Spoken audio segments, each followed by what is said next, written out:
buenas noches a todos. Gracias a las personas que están entrando al presente webinar para el desarrollo del mismo por parte de la doctora Kiara Marro. El día de hoy, 15 de julio, damos inicio a lo que nosotros hemos llamado los miércoles de contrataciones del Estado. Bueno, aparte de que no necesariamente tiene que ser un día de miércoles, disculpe la expresión, pero lo importante es más que todo el aprendizaje que podamos rescatar mucho a través de estos webinars. Los presentes webinars son gratuitos, son de acceso libre, previa inscripción. Lo que nosotros buscamos como empresa a través del LECFOR, formación legal, es más que todo que se pueda hacer una participación y un aprendizaje de los participantes que son ustedes. En este caso, entonces, la presente ponencia es a través de la abogada Kiara Marro, especialista en contrataciones del Estado, en arbitraje, con una maestría en España y maestría en Derecho Constitucional también. Y en este caso nos va a dar una descripción interesante de lo que son la solución de controversias en lo que es la contratación pública, ¿no? Como ustedes conocen bien, los que tienen experiencia viendo temas de las contrataciones o de pronto están interesados en seguir aprendiendo, se producen conflictos o se producen, en este caso, discrepancias que pueden haber entre los postores y la misma entidad. Y claro está que la propia ley de contrataciones con el Estado, que ha sido modificada varias veces, nos da las descripciones para poder llegar a la solución de las controversias y los métodos que existen al respecto. Siendo así, entonces, y sin más preámbulos, damos pase, por favor, a la doctora Kiara Marro para la presente webinar. Kiara, muy buenas noches, si quisieras presentarte.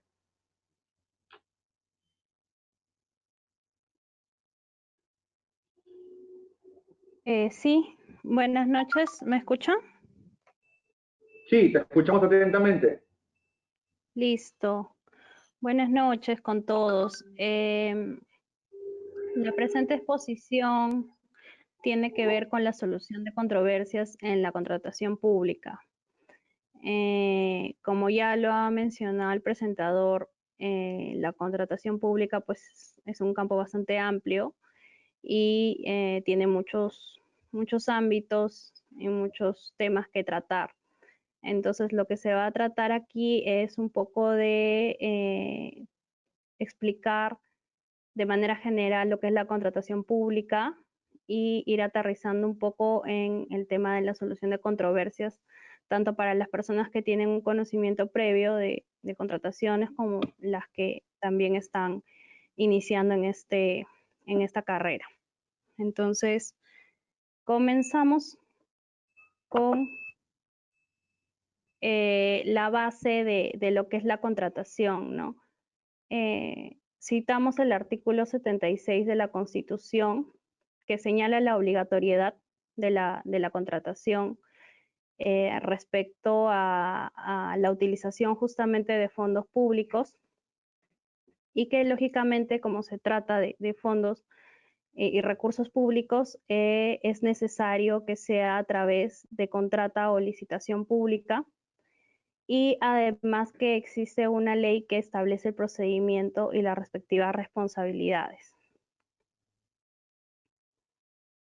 Es así que la ley de contrataciones ya aterriza un poco todo lo que es lo citado anteriormente y establece como finalidad establecer las normas orientadas a maximizar el valor de los recursos públicos que intervienen y a promover la actuación bajo el enfoque de gestión por resultados en las contrataciones de bienes, servicios y obras, de tal manera que éstas se efectúen de forma oportuna y bajo las mejores condiciones de precio y calidad, y permitan el cumplimiento de los fines públicos y tengan una repercusión positiva en las condiciones de vida de los ciudadanos. Dichas normas se fundamentan en los principios que se anuncian en el artículo 2, ¿no? Que son los principios de la contratación pública. Es importante, como le mencioné en un principio, tener un concepto general de lo que es la contratación, un poco para ir aterrizando al tema de la exposición, ¿no? Entonces nos preguntamos, ¿no? ¿Para qué contrata el Estado? El Estado contrata para atender requerimientos de la población, es decir, satisfacer el interés público, ¿no? Y acá tenemos una cita de una sentencia del Tribunal Constitucional que señala el interés público tiene que ver con aquello que beneficia a todos, por ende es sinónimo y equivalente al interés general de la comunidad. Su satisfacción constituye uno de los fines del Estado y justifica la existencia de la organización administrativa. La contratación pública es instrumental ya que busca construir un medio para lograr un fin público, satisfacer el interés público, ¿no? Entonces, justamente la contratación pública es un medio de gestión, un mecanismo que articula la ejecución presupuestal del Estado con la obtención de bienes, servicios y obras para la satisfacción del interés público, ¿no? Eso lo podemos ver en los distintos tipos de gobierno, en los distintos sectores y en las distintas jerarquías, ¿no? Tanto en el gobierno central como en los gobiernos locales también.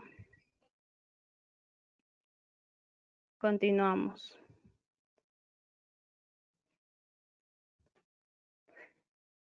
Aquí también tenemos un poco lo que es el impacto en el desarrollo del país, ¿no? Que es la repercusión relevante en el mercado nacional, distribuye ingresos a nivel nacional, desarrollo de mercados específicos, incremento de inversión nacional y extranjera, generación de empleo. Esto es muy importante, ¿no? Porque realmente si nos damos cuenta, dada la envergadura de la contratación pública, en el caso, sobre todo en el caso de obras, hay una importante generación de empleo, ¿no? Que busca también coadyuvar en el tema de la política de Estado, ¿no? Impacto social, trascendente, percepción ciudadana sobre gobernabilidad, genera condiciones de desarrollo a través del uso eficiente de recursos públicos. Bueno, aquí tenemos una cita de toda la normativa y cómo es que esta ha venido evolucionando y modificándose en el tiempo, ¿no? La contratación pública inició con el decreto ley 22056 en el año 78, ¿no? Posteriormente cambió al RULCOP. Muchos que han iniciado con este tema en las contrataciones deben recordar el RULCOP. Luego sigue la ley 26850, posteriormente el decreto legislativo 1017, y bueno, ahora tenemos la ley 3225 y su reglamento, ¿no? Esta también tiene una última modificatoria que justamente ha dado lugar al tubo de la ley 3225, perdón, y su reglamento aprobado por Decreto Supremo 344-2018 y modificatoria. Entonces tienen aquí un poco la evolución de la normativa de contrataciones. Este es un esquema respecto de las fases que tiene la contratación pública, ¿no? Es muy importante que tengan estas tres fases y estos tres momentos de manera clara para poder identificar tanto las acciones que se van a tomar y evaluar cada situación, ¿no? Tenemos los actos preparatorios. Los actos preparatorios son los actos que tienen las entidades públicas que permiten, digamos, llevar a cabo un proceso de selección, ¿no? Que bueno, es la consecuencia, ¿no? De los actos preparatorios. Y que finalmente ya los interesados toman conocimiento de lo que es justamente la contratación, ¿no? Que es a través de la convocatoria. Como le digo, la convocatoria marca el inicio del proceso de selección.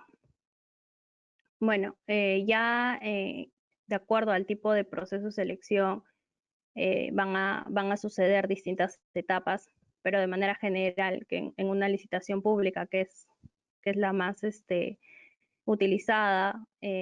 Realmente son las siguientes etapas: es el registro de participantes, consultas, observaciones, presentación de propuestas, evaluación y calificación, otorgamiento de buena pro y formalización del contrato con su suscripción. Una vez que suceden todos estos actos, se da ya justamente la formalización del contrato, que también es un hito que marca el inicio de la siguiente etapa, que es la ejecución contractual, ¿no? Ya la ejecución contractual es la última etapa de la contratación pública, ¿no? En la cual ya se van a considerar distintos actos, ¿no? Que en este caso actuaciones que se tienen que tomar en cuenta. En este caso, las garantías, adelantos adicionales que también pueden suceder, ampliaciones de plazo, prórrogas, subcontratación que también es posible dar de acuerdo a los requisitos que establece la misma norma, la intervención económica, resolución de contrato, penalidades, recepción y conformidad, y por último, la liquidación.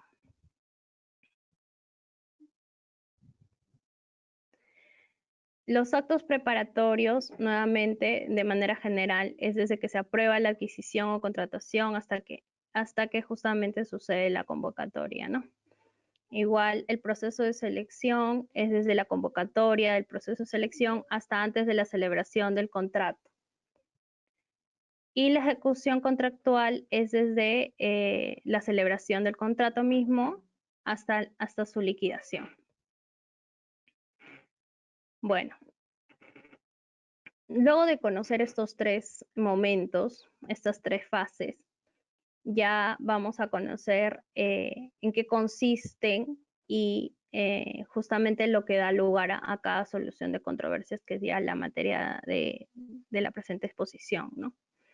La programación y actos preparatorios son actos de administración interna, no son actos administrativos de administración interna. El proceso de selección tiene actos administrativos y de administración interna. Y la ejecución contractual son ya relaciones contractuales. Entonces, justamente por la naturaleza de cada una de las fases, la solución de controversias tiene que ver justamente con la naturaleza de las fases. En ese sentido, si el proceso de selección tiene que ver con actos administrativos y de administración interna, entonces la impugnación es una impugnación administrativa. En este caso es un recurso de apelación.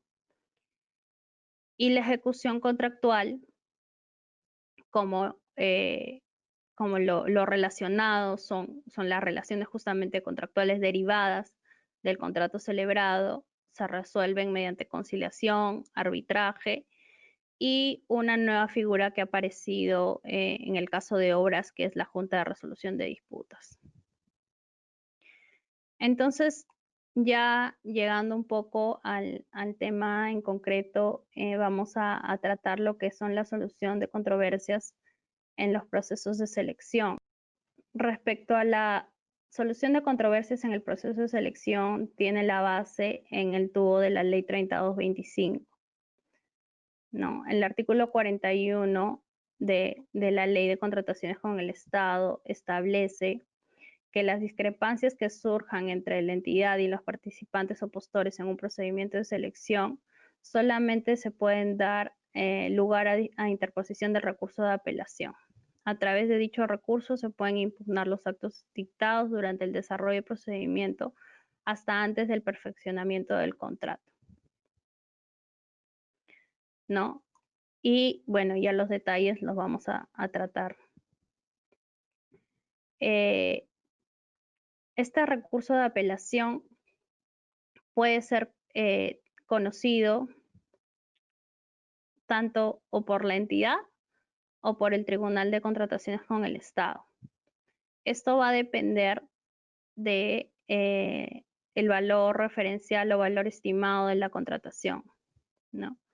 Se presenta ante la entidad si si es menor a 50 UITs o se presenta ante el Tribunal de Contrataciones si es que es mayor a 50 UITs.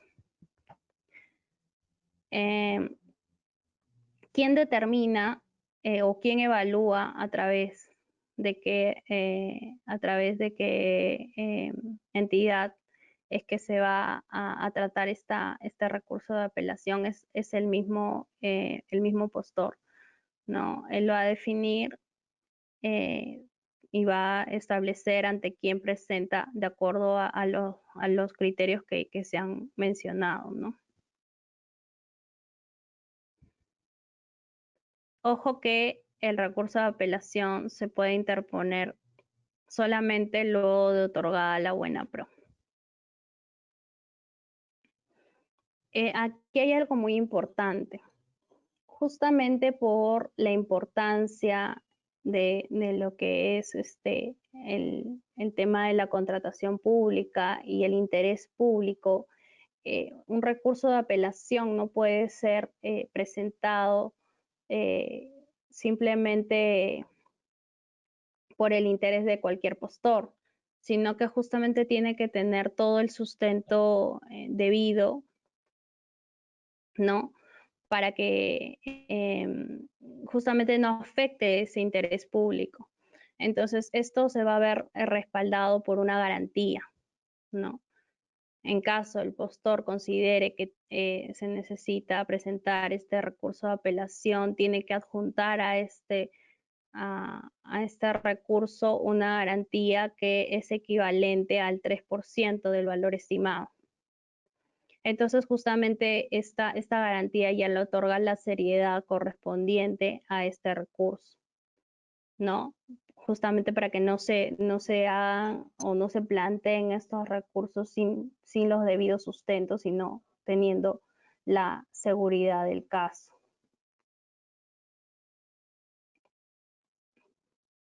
¿Cuáles son los efectos de este recurso de apelación? Bueno, el primer efecto es que suspende el procedimiento de selección. Justamente por ello es que, como les mencionaba, dado que suspende el procedimiento de selección, es necesario tener una garantía y una seriedad respecto de este recurso, puesto que si existe una contratación pública es porque hay una necesidad. Y esa necesidad o los efectos de la contratación y que esa necesidad sea atendida de manera oportuna va a estar suspendido por este recurso. Entonces, es muy importante considerarlo, ¿no? Son nulos los actos que lo infrinjan. En el caso de, existe un tipo de proceso de selección que son los acuerdos marco. Y bueno, ya eso puede ser materia de otra exposición, ¿no? Y lógicamente tiene su propia tratativa y sus propios límites, ¿no? Pero sí es importante considerar que en el caso de acuerdo marco no suspende el procedimiento, ¿no? Y la incorporación o extinción de la vigencia. Aquí hay un esquema respecto del trámite del recurso de apelación ante la entidad. Recordemos que tenemos dos caminos, ¿no? Que puede ser ante la entidad o ante el Tribunal de Contrataciones de acuerdo al valor referencial o valor estimado de la contratación. En este caso, este recurso, como les mencionaba, tiene que ser posterior al otorgamiento de buena pro. Entonces, dentro de los 5 días de otorgada la buena pro o conocido el acto, se presenta la apelación. La entidad, en el plazo de 2 días, corre traslado al tercero afectado, que puede ser el beneficiario de la buena pro. Posteriormente, bueno, la entidad le da un plazo de 3 días para que ese tercero absuelva el traslado y plantee sus descargos correspondientes. Y justamente el tercer día, con la absolución o no, así el tercero haya cumplido con absolverlo o no, igual se corre traslado para que la entidad resuelva. En ese sentido, ya pueden suceder todos estos 5 planteamientos, ¿no? Puede darse una denegatoria ficta, puede declararse improcedente, puede haber un pronunciamiento en contra, puede haber un pronunciamiento a favor o se puede dar la nulidad del proceso. Sabemos que la denegatoria ficta es cuando la entidad no cumple con la respuesta o no cumple con resolver este recurso de manera oportuna en el plazo previsto, que justamente dice que son dentro de los 10 días hábiles desde presentar el recurso o subsanado ¿no? Y inmediatamente opera la denegatoria ficta, obviamente con las responsabilidades a las que hubiera lugar de los funcionarios que no cumplieron con resolverlo de manera oportuna, ¿no? En ese sentido, también tenemos el trámite del recurso ante el tribunal, ¿no? Este es un trámite un poquito más largo que tiene, pueden tener más sucesos o más momentos, ¿no? Sin embargo, de la misma manera, existe un pronunciamiento, ¿no? Aquí tenemos que, respecto de los actos anteriores al otorgamiento de la buena pro, tenemos un plazo de 8 o 5 días para presentar el recurso. Esto está definido en las bases. No, para la misma buena pro es un plazo igual de 8 a 5 días y para los actos posteriores a la buena pro es 8 días de conocido. Después, la subsanación del recurso. Aquí el tribunal también tiene la potestad de poder observarlo y dar el plazo correspondiente para subsanar el recurso. ¿Qué es lo que sucede en ese tipo de casos? Quien presenta el recurso de apelación normalmente lo presenta y no adjunta la garantía, que es, como les señalaba, lo más importante y lo más relevante en este tipo de trámites, y lo subsana justamente a los 2 días de presentado, ¿no?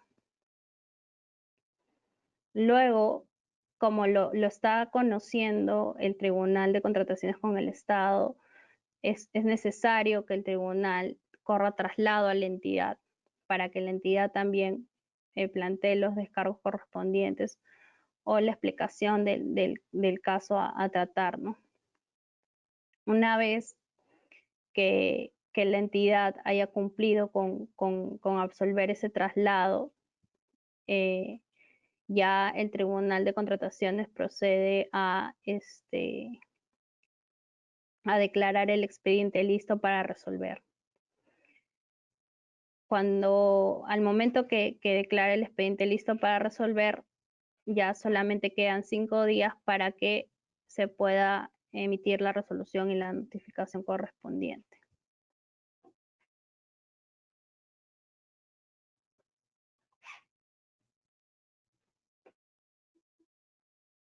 La entidad resuelve y notifica el recurso en el SEACE en no más de 10 días hábiles desde el día siguiente de su presentación, mientras que el tribunal resuelve en no más de 5 días hábiles desde el día siguiente de que te declare el expediente listo para resolver. ¿Por qué? ¿Por qué esa diferenciación? Porque lógicamente el tribunal, como les comentaba, tiene que correr traslado a la entidad para que la entidad pueda prestar toda la información relevante y el tribunal pueda tener toda la información para poder resolver el recurso.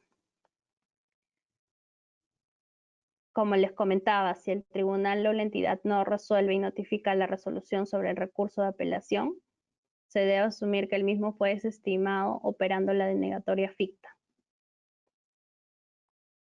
Este hecho genera responsabilidad funcional, debiendo procederse al deslinde respectivo al interior del tribunal o la entidad según corresponda, ¿no?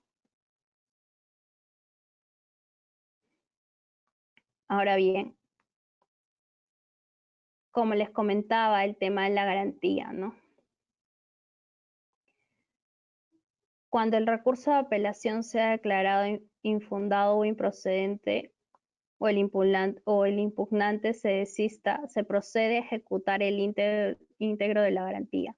Es por ello que cualquier postor que tenga la intención de poder presentar un recurso de apelación tiene que tener muchos elementos de convicción y seguridad para presentarlo, porque si no, puede perder esta garantía.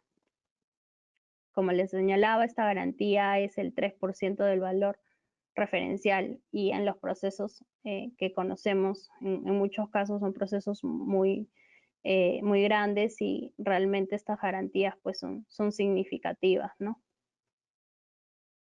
Ahora, procede la devolución de la garantía, es decir, el tribunal o la entidad devuelve la garantía cuando el recurso sea declarado fundado en todo o en parte.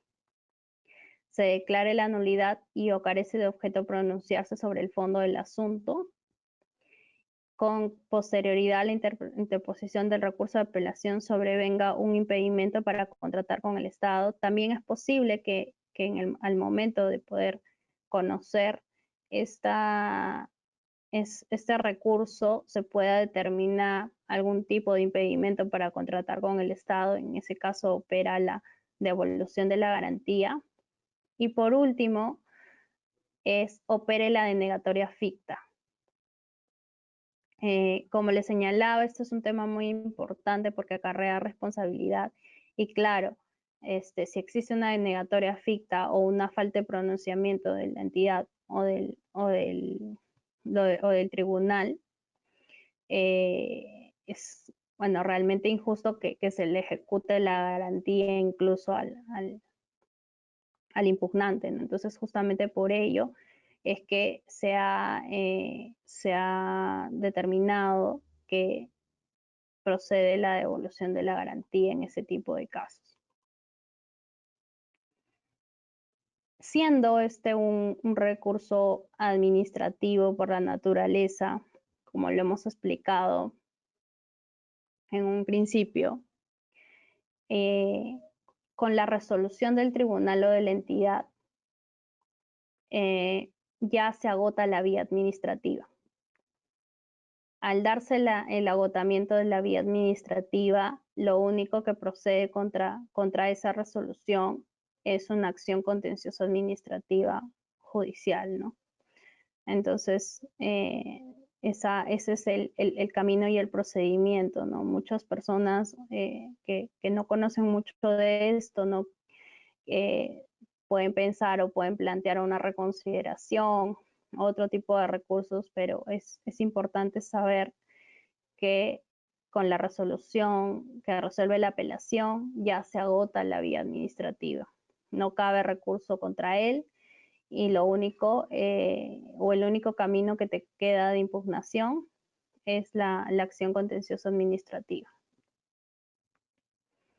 Ahora bien, luego de conocer y saber la solución de controversias en el proceso de selección, que como ya hemos visto, se va a dar a través de el recurso de apelación únicamente, no existe otro.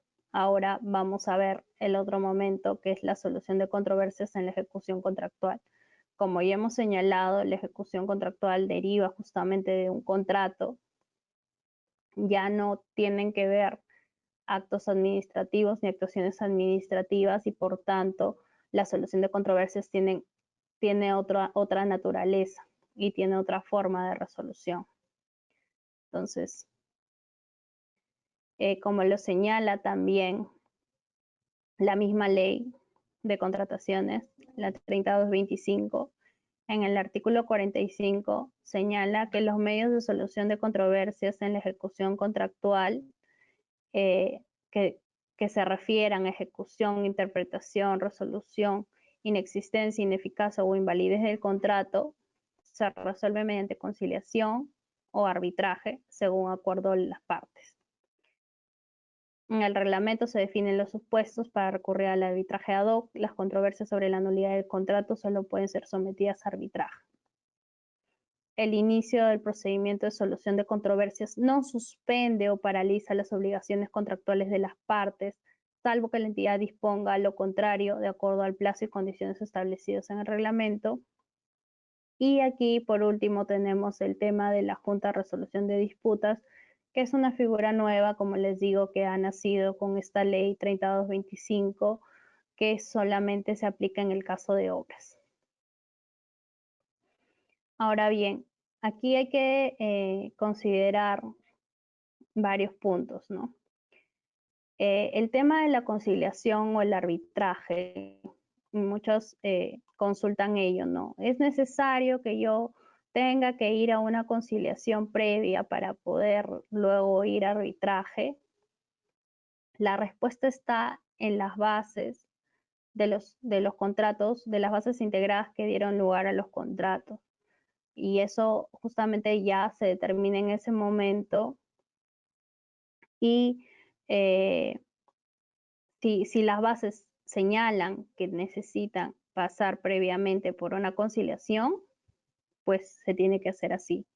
Si las bases determinan que no necesariamente y que es potestativo de las partes ir mediante conciliación o arbitraje, entonces digamos que las partes tienen la potestad de irse directamente incluso a un arbitraje, sin pasar previamente por la conciliación.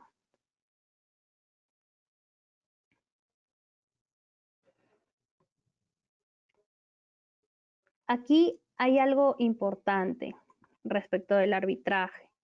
Como todos pueden conocer, el tema arbitral tiene que tener justamente un acuerdo entre las partes.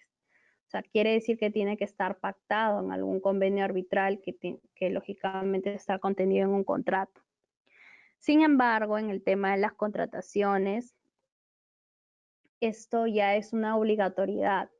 Es decir, que si en el caso alguna entidad no lo previó, no lo consideró, ya esto es un mandato normativo, ¿no? Que establece justamente esta obligatoriedad para poder ir a un arbitraje, ¿no?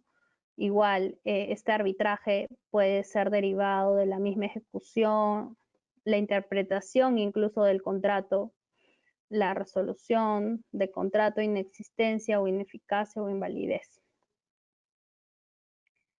Las controversias sobre nulidad solo pueden ser sometidas a arbitraje, quiere decir que eso sí no puede ser negociado en una conciliación.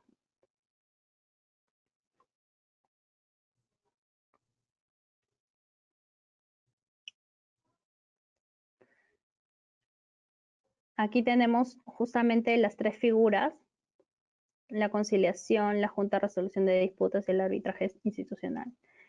Vamos a hablar un poco acerca de lo que es la conciliación. Las entidades públicas tienen muchas limitaciones. Todo funcionario público se rige bajo el principio el principio de legalidad. Quiere decir que un funcionario público siempre está fiscalizado, siempre está con el ojo ahí de Contraloría respecto a las actuaciones que él tiene. Entonces, justamente dicen, ¿no? ¿Cómo existiría en todo caso esta figura de la conciliación? O sea, es decir, el funcionario, el titular de la entidad va a negociar conmigo y yo hago mi acta de conciliación con él, o con quién, con el encargado, con quién tendría que hacer. Para la conciliación es necesario primero que se dé por parte de una entidad pública una resolución autoritativa. O sea, es decir, tiene que haber un análisis previo por parte de la entidad, un informe que sustente que realmente la conciliación es lo más conveniente para la entidad, ¿no? Ese informe va a sustentar justamente la resolución autoritativa del titular de la entidad a favor de la persona que normalmente es a través de la Procuraduría, pues porque la Procuraduría es la competente para poder llevar todas las controversias que tenga una entidad pública. Entonces, estar con esta resolución autoritativa, recién el funcionario o el responsable o el procurador va a poder acudir a una conciliación para poder llegar a un acuerdo. Si es que no se cumple con todos esos pasos, pues lamentablemente no se va a llegar a una conciliación. Entonces, esto no es muy sencillo, no es que simplemente el contratista se va a juntar con el funcionario y van a conciliar. No, porque lamentablemente los funcionarios están sujetos a este control, ¿no? Y se cuidan mucho, incluso prefieren llegar incluso hasta el arbitraje o prefieren abstenerse de pronunciamientos para evitar que justamente se comprometan en estos procedimientos, ¿no? Ahora, tenemos en el caso ya del arbitraje, pasando ya a hablar del arbitraje, que se ha discutido y ha venido también sufriendo cambios en la norma de contrataciones, porque inicialmente en el decreto legislativo 1017 establecía la potestad del arbitraje ad hoc o el arbitraje institucional. Y todas las entidades pues realmente optaban por el arbitraje ad hoc, puesto que era más sencillo. En ese momento no había muchas instituciones arbitrales que pudieran conocer estos casos. Recién era una figura que estaba naciendo. Entonces, había un poco de desorden en ese caso. ¿Por qué desorden? Porque el arbitraje ad hoc es, bueno, para los que recién están un poco conociendo estos temas, es simplemente que se designan a los árbitros competentes, lógicamente, probablemente que tengan los requisitos y la experiencia establecida en la misma norma de contrataciones para conocer estos casos. Pero finalmente son personas que van a tramitar este caso y van a archivar estos documentos pues en sus archivos propios. Y si posteriormente alguien lo requiere o alguien se lo solicita, pues existe ese desorden, pues que la gran cantidad de arbitrajes que existieron ad hoc conformadas por las miles de personas, pues no había una base, ¿no? Entonces, ya ahí fue cuando el OCE empezó a requerirles a los árbitros que llevaban arbitrajes ad hoc el registro de sus laudos. Es así que empezaron a tomar más fuerza los arbitrajes institucionales, ¿no?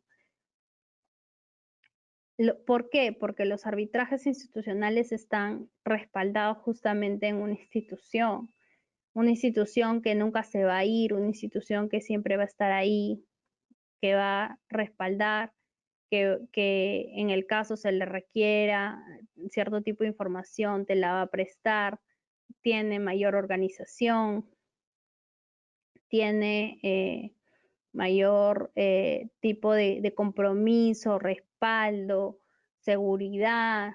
Entonces, ahí fue que empezó a tomar más fuerza el arbitraje institucional. Entonces, es así que ya esta norma, la 3225, establece justamente ya un límite para el arbitraje ad hoc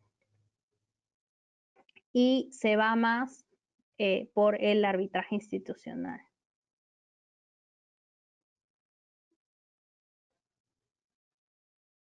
Bueno, como ya hemos conversado acerca de la conciliación, ¿no? Se tiene que tener este análisis costo-beneficio, ¿no? Que posteriormente, como les decía, tendrá que dar lugar a esta resolución autoritativa para poder llegar a la conciliación, ¿no? Tiene que ser, obviamente, ante un centro acreditado por el MINJUS, ¿no? Y se puede pactar como mecanismo previo al arbitraje, ¿no?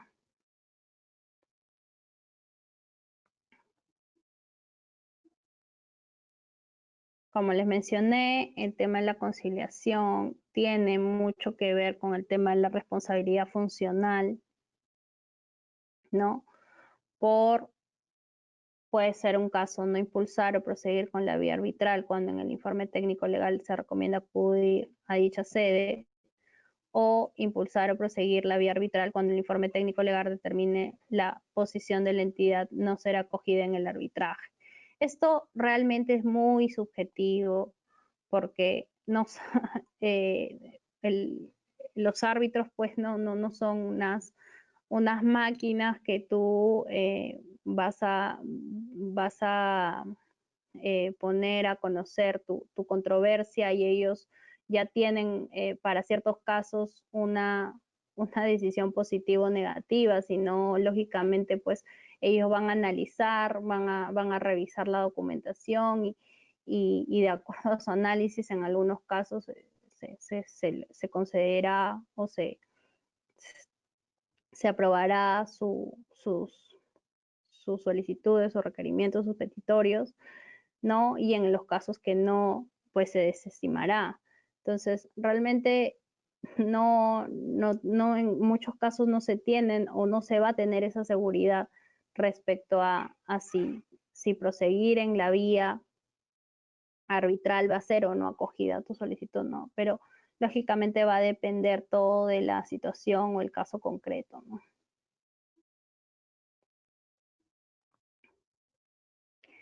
Como les mencionaba en el tema del arbitraje, el límite para el arbitraje ad hoc es que el monto contractual original sea menor a 5 millones, ¿no? Entonces, y ojo que es potestativo, ¿no? Igual, o sea, si es menor a 5 millones, no es que necesariamente va a ser ad hoc, sino que también se va a establecer en las bases integradas y también posiblemente puedes plantear un institucional sin ningún problema, ¿no? Esto ya va a depender de las entidades públicas y bueno, de los postores que participen y lo planteen en las propuestas.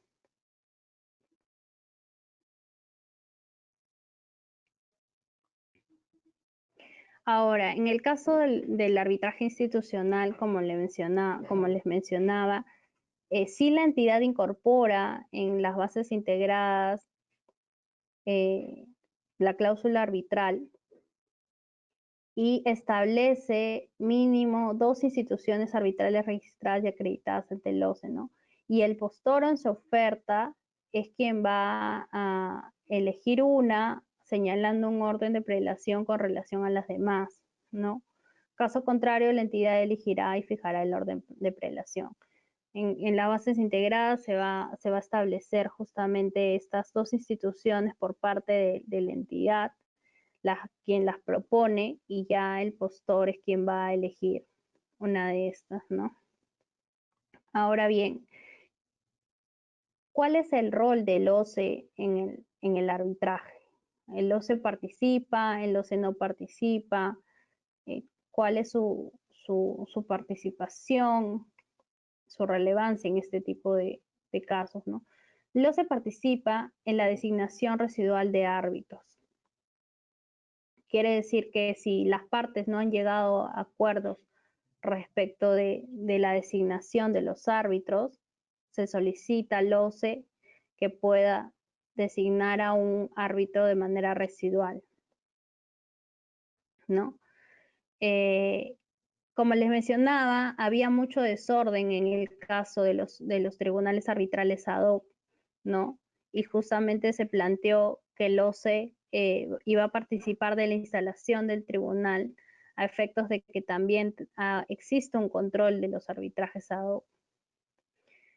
Existe también un registro nacional de árbitros dispuesta por el OCE y ellos son los que lo administran, ¿no? El RNA. El OCE también participa respecto a la recusación de árbitros, ¿no? Ya en el arbitraje propiamente dicho, ¿no? En el caso concreto. Tiene una Secretaría Técnica del Consejo de Ética. También participa en la acreditación de instituciones arbitrales. El OCE reconoce y valida cada una de las instituciones arbitrales que planteen o pretendan llevar arbitrajes institucionales. También puede conocer los casos de devolución de honorarios arbitrales a manera de título ejecutivo, en los casos cuando han existido excesos en el cobro de los honorarios arbitrales. También conoce solicitudes de información a instituciones arbitrales respecto de distintos hechos que pueden suceder con las mismas instituciones. Y bueno, de manera general, la organización y administración de los arbitrajes. El OCE no interviene en la decisión de las entidades públicas respecto al tipo de arbitraje y a la institución arbitral. Es decir, que las entidades no es que consultan al OCE, sino que las entidades son, digamos, autónomas en las decisiones respecto de qué tipo de arbitraje van a optar, lógicamente bajo las limitaciones que ya hemos visto en cuanto al monto, ¿no? Tampoco no interviene en la designación de árbitros de las entidades públicas. Tampoco es que las entidades van a estar consultando al OCE a qué árbitros designa para conocer las controversias de cada entidad, ¿no? Tampoco interviene, lógicamente, en las decisiones de los árbitros, tampoco interviene en la impugnación de laudos ni decisiones arbitrales. Aquí en la 3225 hay una figura nueva que es la Junta de Resolución de Disputas, que solamente es aplicable a obras. Pasa que se ha dado en las obras, sobre todo en las obras grandes, existían muchas controversias y estas controversias generaban cierta dilatación en el mismo proceso. Si bien es cierto, el arbitraje no suspende la ejecución contractual, pero sí en muchos casos se ha dado el caso que los contratistas pues tratan de sí condicionar estas controversias, ¿no? a ciertas actuaciones y han planteado medidas cautelares, etcétera. Entonces, por todo ello, plantearon esta figura que es la Junta de Resolución de Disputas, que es básicamente como un tribunal arbitral ya conformado, pero que acompaña la ejecución contractual, que va a estar de la mano con la ejecución, y si en caso, o sea, digamos, es un tribunal ya conformado, puesto que si tú vas a plantear un arbitraje, pues lógicamente vas a ir con tu solicitud, la otra parte va a plantear su contestación y luego de eso recién se va a conformar el tribunal arbitral. Entonces todo eso quita tiempo. Esta figura de la Junta de Resolución de Disputa ya tienes un tribunal arbitral, digamos, conformado, y si en caso tengas alguna controversia, ese tribunal te lo va a atender de manera inmediata. Entonces, justamente sirve para dar celeridad a la solución de controversias en la ejecución contractual de obras. Ya era muy importante tocarlo porque si es una figura que realmente, bueno, una figura novedosa, ¿no? Que sí aporta un poco al tema de la solución de controversias más rápida, más eficiente, digamos.